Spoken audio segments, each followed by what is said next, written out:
బులెటిన్లో breaking news చూస్తున్నాం. ఏపీకి సెనియా తుఫాన్ ముప్పు పొంచి ఉంది. దక్షిణ అండమాన్ సముద్రంలో అల్పపీడనం ఏర్పడింది. ఈ నెల 27 నాటికి ఇది తుఫానుగా బలపడే అవకాశం ఉందని వాతావరణ శాఖ హెచ్చరించింది. రాగల 48 గంటల్లో అల్పపీడనం వాయుగుండంగా మారే అవకాశం ఉందని, దీని ప్రభావంతో ఈ నెల 26 నుంచి ఏపీలో భారీ వర్షాలు కురుస్తాయని అధికారులు తెలిపారు.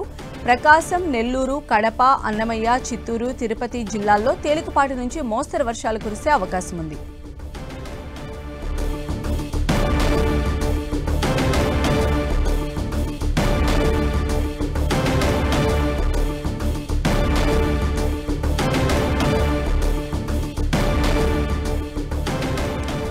సో మరిన్ని అప్డేట్స్ అందించడానికి మా ప్రతినిధి జార్జ్ మనకు అందుబాటులో ఉన్నారు. జార్జ్, మొన్ననే అంటే ఏపీలో మనం చూసాం ఎంత ఎఫెక్ట్ ఏ విధంగా ఉందో. ఇప్పుడు మళ్ళీ ఇంకొక తుఫాను ముప్పు ఏపీకి పొంచి ఉన్నది. సో వెదర్ అప్డేట్స్ ఎలా ఉన్నాయి? వాతావరణ శాఖ అధికారులు ఏం చెప్తూ ఉన్నారు ఈ సెనియార్ గురించి?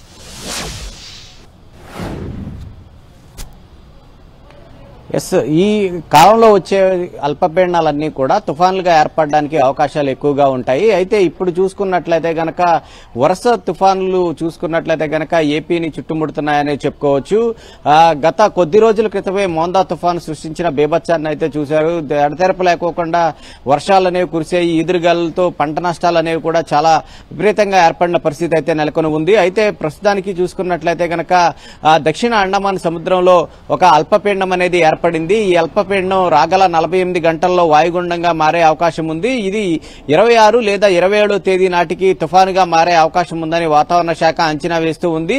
ఈ తుఫానుకు సెనియర్ గా నామకరణం చేసే అవకాశం కనిపిస్తూ ఉంది. అయితే ఇప్పటికే చూసుకున్నట్లయితే గనక ఈ అల్పపీడనం ప్రభావంతో తీరం వెంబడి వీధురుగాలు అనేవి వీస్తూనే ఉన్నాయి. అంతేకాకుండా ఇటు రాయలసీమ జిల్లాలు ఏవైతే ఉన్నాయో ఆ ప్రాంతాల్లో సైతం కూడా ముఖ్యంగా చూసుకున్నట్లయితే గనక ప్రకాశం, నెల్లూరు, చిత్తూరు, అలాగే తిరుపతి, పొట్టి శ్రీరాములు జిల్లా, వైఎస్ఆర్ కడప వంటి ప్రాంతాలు ఏవైతే ఉన్నాయో ఆ ప్రాంతాల్లో ఇప్పటికే వర్షాలు కూడా కురుస్తున్న పరిస్థితి అయితే కనిపిస్తూ ఉంది. అంతేకాకుండా ఆయా ప్రాంతాల్లో చూసుకున్నట్లయితే గనక మోస్తారు నుంచి 1-2 చోట్ల కూడా భారీ వర్షాలు కురిసే అవకాశం ఉందని వాతావరణ శాఖ అంచనా వేస్తూ ఉంది. అయితే దీని ప్రభావం చూసుకున్నట్లయితే గనక ప్రస్తుతం ఇది దక్షిణ అండమాన్ లో ఉంది కాబట్టి ఇది అల్పపీడనంగా కొనసాగుతుంది. అయితే రాగల 48 గంటల్లో వాయుగుండంగా మారి తీరానికి అతి దగ్గరగా వచ్చే కొలది దీని ప్రభావం అనేది కనిపిస్తూ ఉంటుంది. అయితే దీనికి ప్రభావం కనిపించడానికి కూడా ఒక 48 గంటల సమయం బట్టే అవకాశం కనిపిస్తూ ఉంది.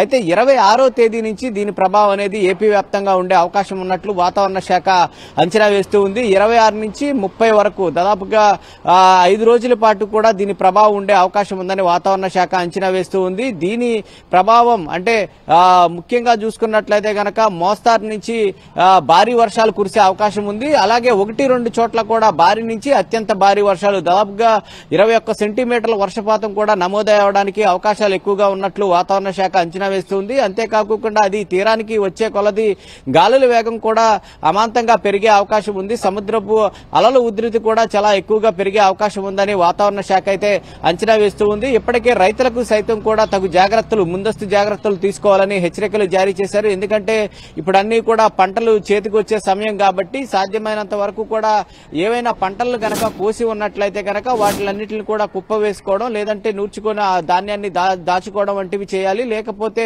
ముందస్తుగానే ఆ పంటలను కాపాడుకునే విధంగా రైతులంతా కూడా అప్రమత్తంగా ఉండాలని చెప్తూ ఉన్నారు. మరి ముఖ్యంగా చూసుకున్నట్లయితే గనక ఇటు లోతట్టు తీర ప్రాంత ప్రజలు సైతం కూడా అప్రమత్తంగా ఉండాలని వాతావరణ శాఖ అయితే అంచనా వేస్తూ ఉంది. అయితే ఇది వాయుగుండంగా మారిన తరువాత దీని గమనం అనేది అంచనా వేయడానికి అవకాశం అయితే కనిపిస్తూ ఉంది. ఇది బంగ్లాదేశ్ తీరం వైపు వెళ్లే అవకాశం ఉన్నట్లయితే వాతావరణ శాఖ ప్రస్తుతానికి అంచనా వేస్తూ ఉన్నప్పటికీ గ్లోబల్ గా ఉన్న వాతావరణ శాఖ చూసుకున్నట్లయితే గనక వాతావరణ నిపుణులు చెప్తున్న దాని ప్రకారం ఇది ఏపీ, తమిళనాడు అలాగే ఒడిశా మీద దీని ప్రభావం అయితే ఎక్కువగా కనిపించే అవకాశం ఉంది. ఆయా తీరాల మధ్య ఇది పయనించే అవకాశం ఉందని గ్లోబల్ గా ఉన్నటువంటి వాతావరణ నిపుణులు చెప్తూ ఉన్నది. అయితే ఇది వాయుగుండంగా ఏర్పడిన తర్వాత దీని ప్రభావం ఏ విధంగా ఉంటుందనేది అయితే తెలిసే అవకాశం అయితే కనిపిస్తూ ఉంది. ఏదేమైనప్పటికీ మొన్న రైట్ జార్జ్.